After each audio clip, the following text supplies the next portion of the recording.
11:30.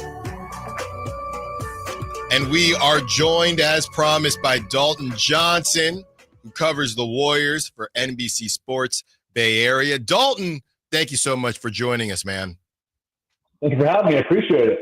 It's been too long. Look, I've kind of watched you kind of do your thing, man, and move up the ranks here. And I just want to say that you're doing a great job, and I'm really happy to have you on the show. Well, I really appreciate that. Big time. Thank you. That means a lot to me. Let's start here, Dalton. With that being said, I had to butter you up, okay? Because I'm in Sacramento now, okay? And on behalf of Sacramentans everywhere, I saw the interview that you did with Steph.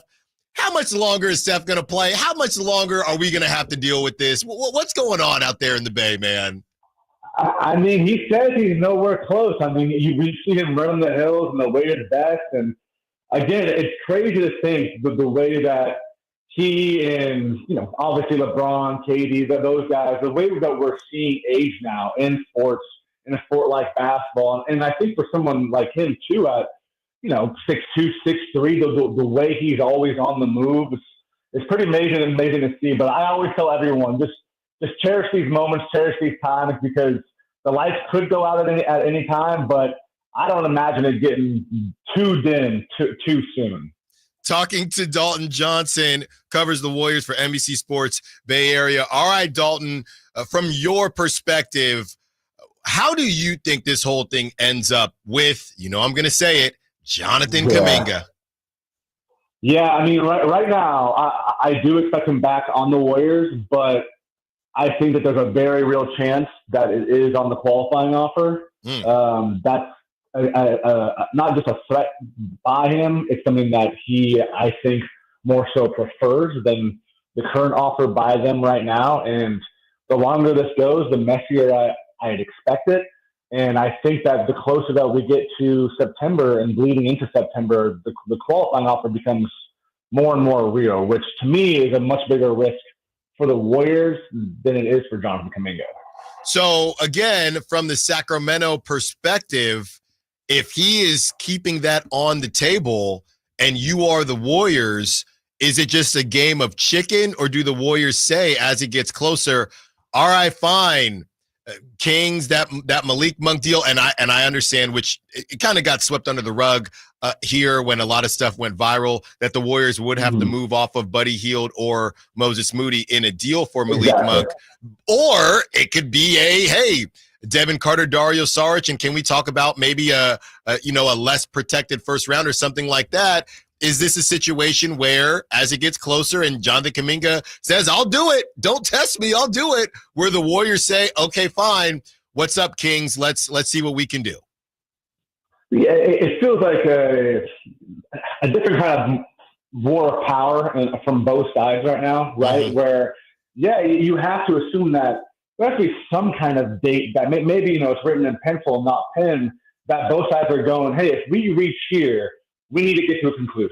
Whether it is signing and staying, whether it is trading, whether it is a qualifying offer, whatever it might be, like, we got to get to some kind of soft date, right? Mm-hmm. I mean, but again, Kaminga has until October 1st to do that qualifying offer. So I think that the Warriors feel like they're more in power because of what the market is right now for all restricted free agents, and that no one has cap space. And so they're like, look, we still control this. But I feel like Kaminga and his side are more so, well, then pick a lane. You either want him and show that you fully want him, or you let him go. So that's what I think is kind of the frustrations for both sides, is that the Warriors, technically, like from a business side, like they can go, look, there's nobody else right now that can give you what we're giving you on a yearly basis.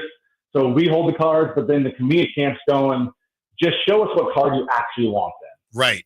Talking to Dalton Johnson, who covers the Warriors for NBC Sports Bay Area. We saw the clip of Ramona Shelburne going around saying Joe Lacob says that he wants Jonathan Kuminga for a long time, and we all know that, right? A lot of us in the know, and now it's become a larger narrative, and people are well aware. Joe Lacob really likes Jonathan Kuminga. Dalton, what am I missing here? Joe Lacob signs the checks. Hey guys, let's do 3 years and be done with it. Well, why doesn't Joe Lacob just do that? What am I missing in that equation?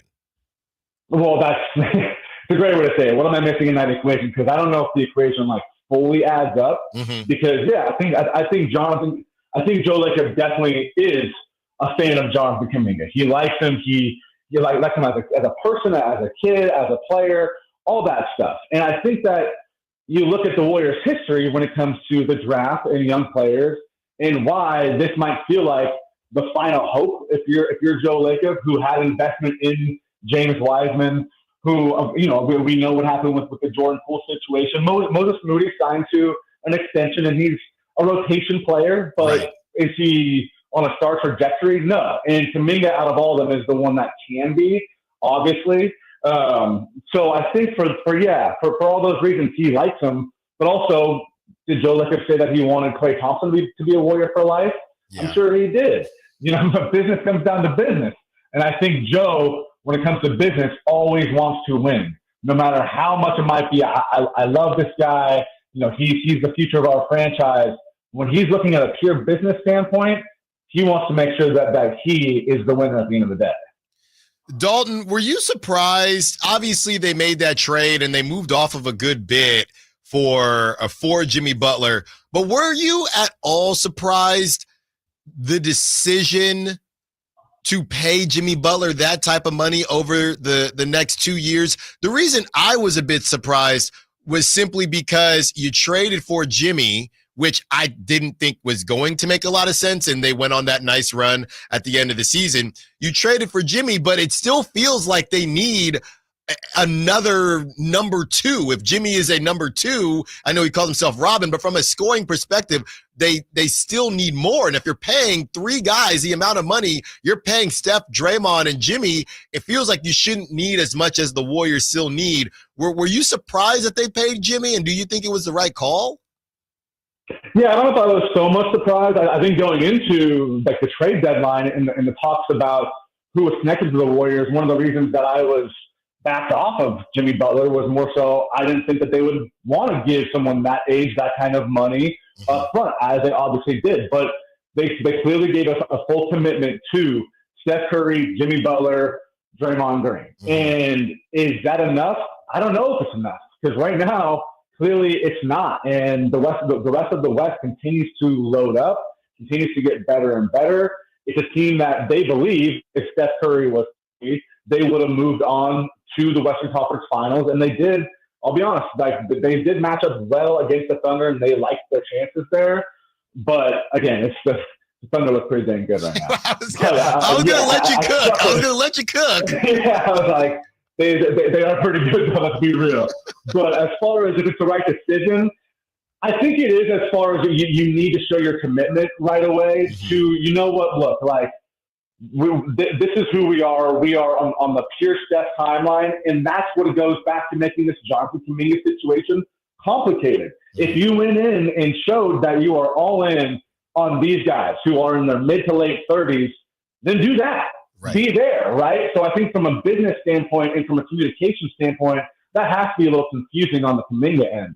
Hey, if you showed that this is your trajectory, then okay, either give a real offer that would be a real market in usual times, or let him free and get what you can get out of him right now. So it's a complicated situation when you break it down in all those different avenues, I would say. Dalton Johnson, NBC Sports Bay Area. Go check out his new work with Steph Curry, exclusive interview. Dalton, before we get you out of here, and we appreciate the time, that's what I'm trying to figure out, Dalton, because, Vegas puts out these odds, these win totals, and I think a lot of people are projecting the Warriors to maybe be at the top end of the play-in again, or the 6th seed, something like that. What is the ideal situation for the Warriors regarding Jonathan Kuminga? And with that ideal situation, You kind of answered it because they think that they would have beat the Thunder, which is, okay, that's fine. We'll never know. But from Jonathan Kuminga to adding Al Horford and Steph's brothers, Seth Curry and DeAnthony Melton, the path for them to truly contend. The path for them to truly contend is tough. Like, there's obviously hurdles there. There's obstacles. You know, I brought up Steph Curry and his age earlier, and look, it's not like he's Robert Parrish, 43 on like the 97 Bulls by any means, but right. It's looking at the oldest player to ever win a championship and average 20 points per game in that season was Kareem in his age 37 season, 84-85, and that's where Steph Curry is right now, and he's going to be continuing to move up that list, obviously. Right, so I talked about he's able to kind of push that peak. The numbers speak for themselves with him, with Jimmy. But then you bring up Jonathan Kuminga, and here's what I mean with the complicated situation is the fact that he does he fit that timeline? Maybe not, but does he fit like you need to have that 23-year-old who can go out and score on a nightly basis?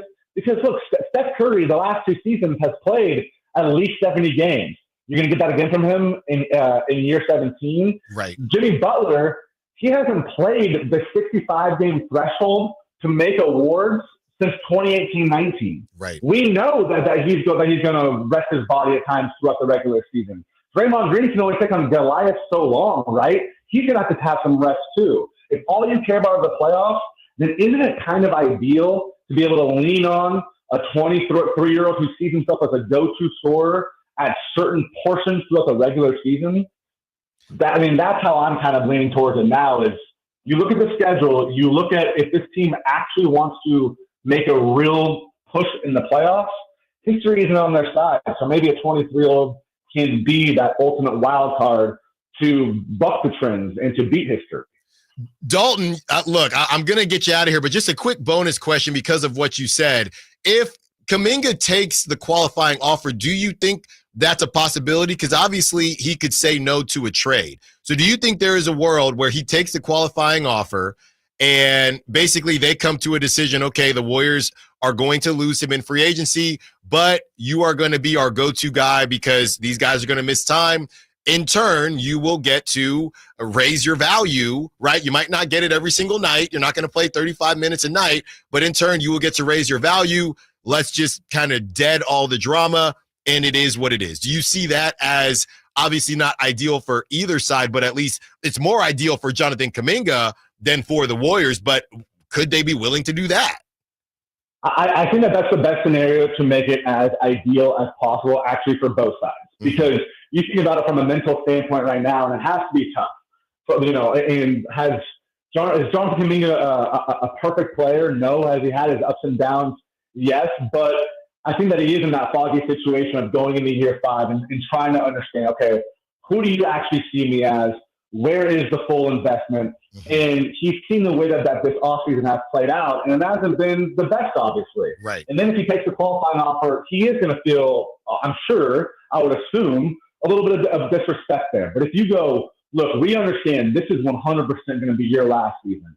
We know you're going to be unrestricted free agent, and you're going to want to spread your wings and find some greener grass on the other side. Let's freaking play through you. You give us your best. And we're going to map out these times. Hey, Steph is off tonight. Hey, Jimmy's off tonight. We need to rest this guy. Hey, it's second out of back-to-back. This needs to be a Jonathan Kuminga night. So I think that's the best way, honestly, if he does come back and it is on that qualifying offer, to make it as ideal of a situation for both sides as possible for this one, probably last season. Dalton Johnson, thank you so much. That was great, man. NBC Sports Bay Area covering that team in the Bay, the Warriors. Be sure to follow him on social media. Go check out his new piece on Steph Curry and the interview that he did for NBC Sports Bay Area. Dalton, thank you so much. It was great catching up. Let's do it again soon, and enjoy the rest of your week, man. I appreciate it, Alan. Thank you, man. It was a lot of fun. Great stuff from Dalton Johnson. When we return, let's fully rehash the free agent tracker. We're trying to get the most up-to-date free agent tracker that we can find and decide whether or not the Kings should make some more moves. Allen Stiles, Sactown Sports. This is